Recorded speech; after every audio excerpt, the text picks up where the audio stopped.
Welcome, comic book community. So this is another review. Yay! So even though Christmas night's on a Wednesday, I'll still have I'll do a Christmas review for you on Christmas Day. So be on the lookout for that. And I'll have other short comic talks throughout the week. So always look out for that too. So we're going to start with Amazing ASM number 63 by Marvel Comics. So this is the continuation of the 8 deaths of Spider-Man, where Spider-Man is the champion on Earth, still getting used to his new position and battling these new bad guys. So as always, let's start off with the good. There's always good, the bad, and I'll share my thoughts at the end.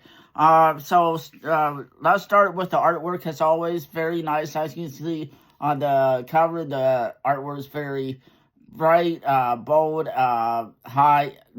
Seems to be lots of energy in it. Very good colors. It matches Spider-Man theme. And the artwork definitely blends in with all the action scenes with the bad guys in it. So highly check this one out.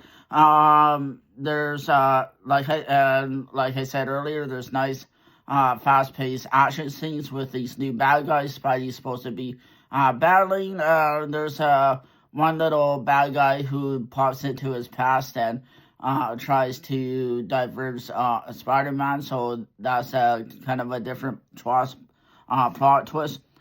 Stakes, having the bad guys tie into mystical settings adds a little new element to the characters, because they are magical. They have magical powers, so that's pretty cool, as something Spidey hasn't really faced in the past. All he's really faced is like the Green Goblin, Dr. Octopus, the usual villains.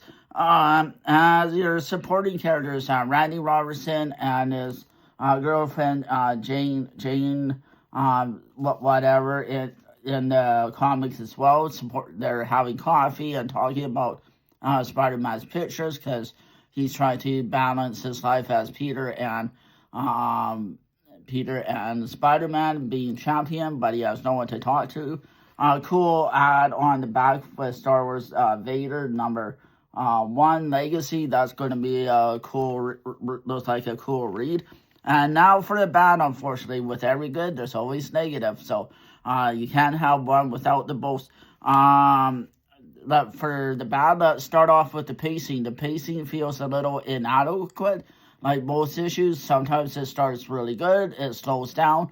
Then with the action scenes, it picks up. So unfortunately, when they introduce Peter's friends, the story kind of stops with his personal life.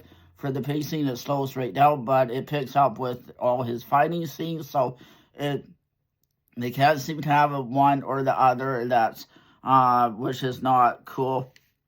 Let's talk about subplots.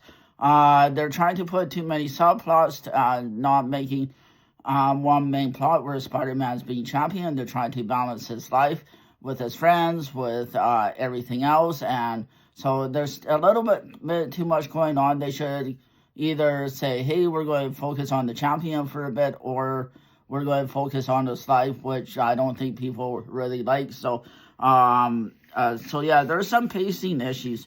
And for the payoff, there's not much build up when adding the supporting characters. They're just kind of pop in there and pop out, and it didn't add much value to the story.